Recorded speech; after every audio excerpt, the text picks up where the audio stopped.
Each and every one of us know what we need to do.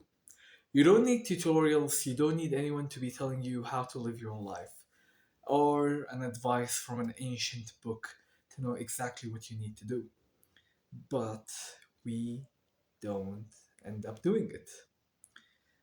I mean, let me ask you, why do you think that most of us live lives that we don't enjoy, that we don't care about, that we hate even?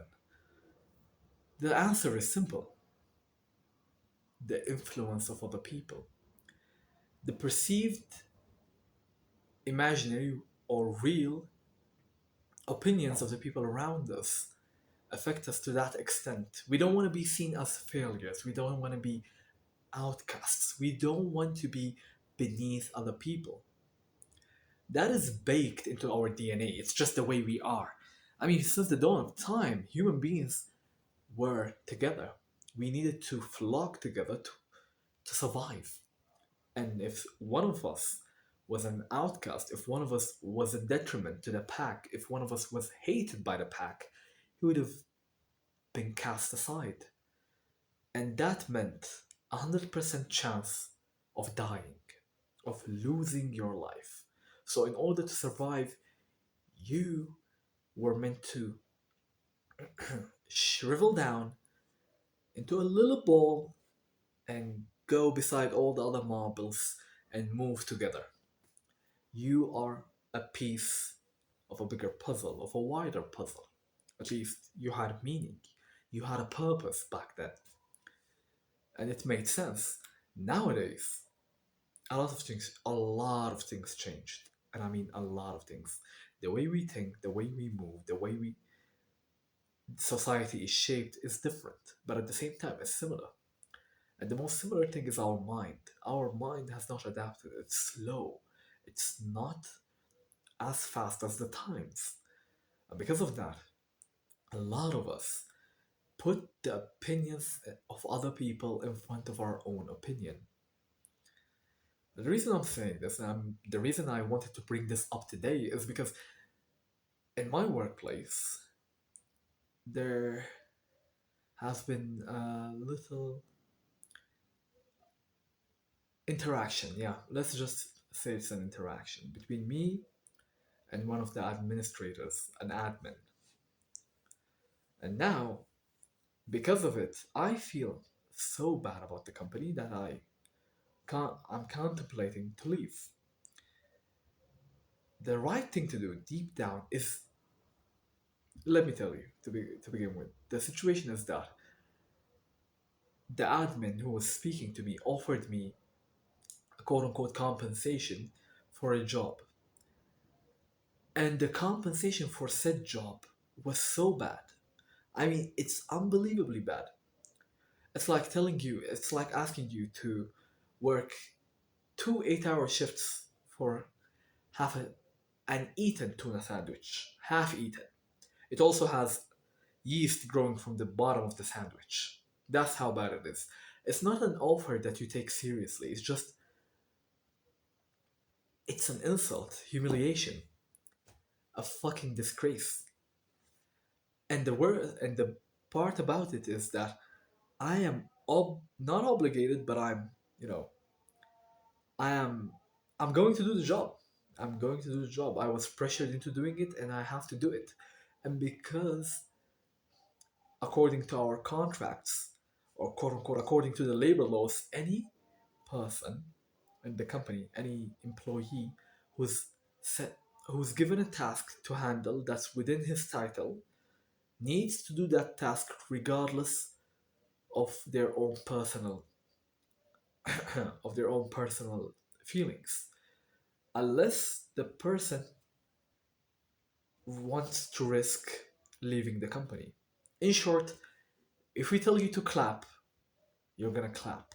If we tell you to jump, you're gonna jump. As long as your code name is Jester, then you're gonna be making jokes. As long as you're a doctor, then you're gonna be, you know, stabbing needles into people, and so on and so forth. But that offer that I was given was so bad, so horrendously bad. I just wanted to leave. I just wanted to leave at that minute. And I didn't do it at the time because I have a good job. I have a good paying job relative to the people around me. Relatively speaking, I'm in a very good situation, and anyone in my shoes would say so too. Not in my shoes, but anyone seeing me from the outside looking in would say that. For my age, not even for my age, just in general, my job is good. And that's speaking objectively. But it's not so good that I want to stay in it. It's good for the time being. It's not something I want to continue with into the future. It's not my preferred career path. And so I always thought that I would work for a year and then pivot. But now, because of the situation, the right thing to do was to just leave. Okay, of course you have to put a 1 month notice and work for a month and then leave, but you get what I mean. Get out of there as soon as possible. But I didn't do that.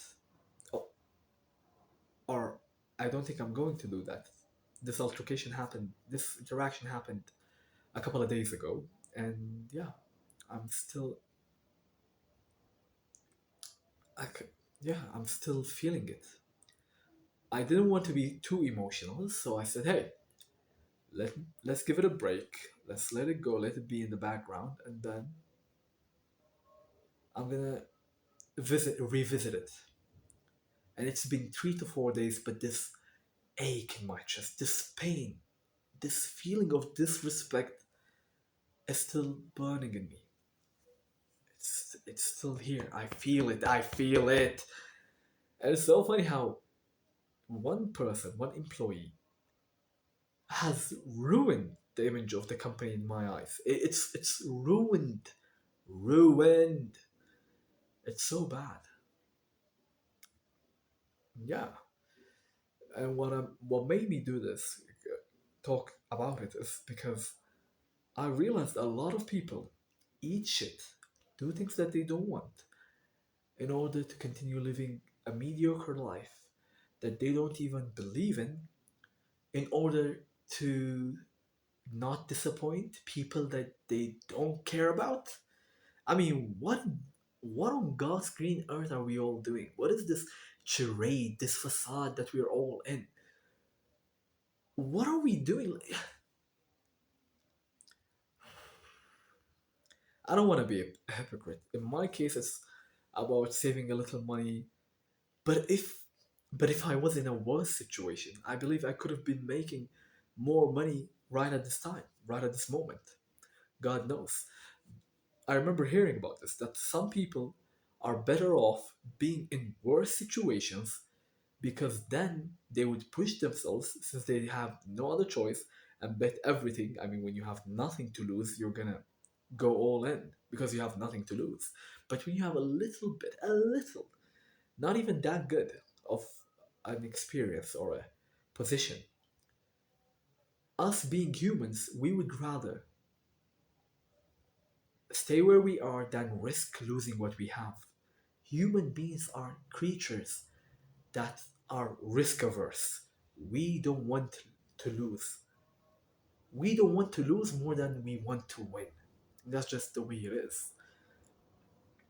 And it's sad. It's sad. I've told you, losing back in the day meant forfeiting your life. It's not as bad now, but still, it's still ingrained in our minds. It's still a part of us, in our DNA, in our genes, in our underlying behavior. But I understand it. I understand it. That's why I want to go beyond it, to go past it. And if I was really, really about that life, I would have just told them that I would go the hell, that I'm leaving. Without a plan, without an idea, just leave. Because I believe that would have been the most freeing I felt, and it would also have been the truest that I've been to myself. And forever, I'm always true to myself, but you understand. It's the most empowering feeling. I remember back when I was in 11th grade, I was like 16, 17, something like that. I was working as a SIM card salesman, but selling SIM cards on the road, and I used to make a lot of money from it. I was not the best seller, but I was very good. I was decent. Only to only to find out later that the company was telling us fake packages. The company that we were under was a marketing company, not the actual SIM card company. The SIM card company was paying our marketing company to sell their SIM cards. So the marketing company was lying their ass off, telling us all sorts of random bullshit to tell the customers about having unlimited packages across the world and whatever. Internet gigas till you cry, my friend. Gigas till you cry. And all of it was BS. It was all crap. And we didn't know it. And we sold that crap. We sold it to people. I only discovered that because my friend, my best friend, who also was working there, realized this. And as soon as he told me that, I felt so much guilt that I called the company. I told them I know everything and I decided not to keep working with you guys and I'm heading home. And I had a lot of bonuses, guys. I had a lot of bonuses piled up. And they were like, we can settle this. Just come to the office and talk with us. I said, nah, I don't want to come to the office. I don't want to talk to you guys. This is it. It's over. And they said, at least come and take your money. Like, take the bonuses. I said, nah, I don't want that money. And I left the money on the table. I left it there. I left it there and I felt so good. I had no other job. I had nothing lined up, but I felt so good. And I know if I did the thing that I wanted to do this time, I would have felt the same way. And I would have figured it out. Like, let's be real. I believe if anything, given a long enough time horizon, will work out. So me quitting my job today without any plan will work out. It's a matter of time. The question is, am I strong enough or am I willing enough to face the first of all the opinions of other people who are gonna be speaking about how I lost a great opportunity, and second of all, going one step back to not getting from getting paid real good money to getting paid nothing and trying to figure it out from the bottom. Am I strong enough, strong willed enough to do that? That's the question. And if push comes to shove, yes, I am. But right now, am I? Am I? It's a really hard question because my idea is that okay, this job sucks, so I'm gonna leave this job, but I'm not gonna leave it quite right now because it's paying my bills. So I'm gonna keep working on it, and then keep my other things moving. And as soon as my other things become profitable enough that I'm able to quit this job, then I'm gonna quit it. But these are all ifs, and when this happened, that happens, a lot of dominoes to fall. And that's because I'm comfortable. I'm getting paid, working this job, getting humiliated. It's a good job, good people working with me. I even believe in the things that we're doing. Of course, I'm not believing in it for the long term, but at least for now, I believe I'm making a difference. But still, it's so fascinating how I stepped on my morals somewhat. Like, wow, wow, wow. Learning about these things and actually living them, actually being in the moment, knowing that what I did was what I did is fascinating. That means a lot of people out there who are living way worse than me are getting in worse situations than me, a lot of worse situations, but they keep pushing through them because they believe they have no other option. Or not that they believe that they don't have no other option, but because they believe that it's too risky, that it's better to just keep going with the job that they're in because they don't want to lose the standard of living that they have currently, because that's it. If I quit my job, I lose my standard of living that I have currently. I have no one to pay anything for me. No one, no one. So I go from making good money to boom, making no money, and then I have to figure out how to, get back up there, and it might take some time. It might take quite a while. So yeah, uh, I I want safety, and I believe most people desire safety. But the question is, how much are you willing to pay for your safety? Are you willing to pay with your values? Are you willing to pay with your future? Are you willing to pay with your happiness? It's so fascinating. According to Maslow, the second the second most important type of need that we have, directly above directly after physiological needs, our most important needs are our physiological ones: eating, eating and sleeping, basically. The second is our safety needs.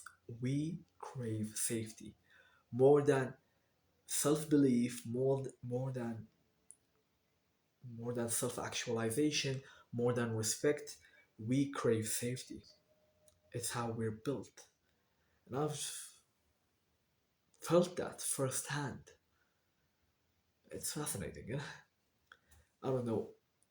Did you have a similar experience? Have you ever felt that way? That you compromised your own beliefs for your safety? Because what I'm saying is that I didn't just be like, yes, master, yeah, I will do that. It's okay. Uh, that didn't happen. But at the end of the day, the right thing to do in my head, if I really was all in for my, for my rights, for the things, you know, for my respect, I would have just said, "F you, I'm getting the hell out of here," and just left. And just left. Of course, I'm a professional person. I would put a 1 month notice and, you know, work for the month and whatever. You get that. You get that. But I would have done that immediately. Immediately. But I didn't do it immediately. And maybe I won't do it tomorrow, or maybe I won't do it next week. Maybe I'm gonna do it next month or next year. That's crazy. That's crazy. I'm not gonna do it next year. So yeah, one of the things that I want to do right now is leave my job, and I said it here first. I said it here on this channel that no one will ever see. So it's gonna be between me and you. You, the only person watching this. It's between us. So yeah, maybe you should also say something in the comments, something that only you and I can, know about. A promise that we need to uphold. And my promise is that I'm gonna leave my job. I always say a deadline is something necessary for any goal to take place. The deadline I had at the beginning of the year, at the beginning of me starting this job, was 1 year. By 1 year's time, I would leave this job. Of course, unless things changed. But now, I believe I need a better deadline. 3 months. 3 months. After 3 months, unless something changed, I will leave my job. Unless something changed. Something pivotal that shifts our dynamics. Unless it happens, I'm gonna leave in 3 months. And yeah, I wanted to share this with you, and I hope you have a nice time and stay safe.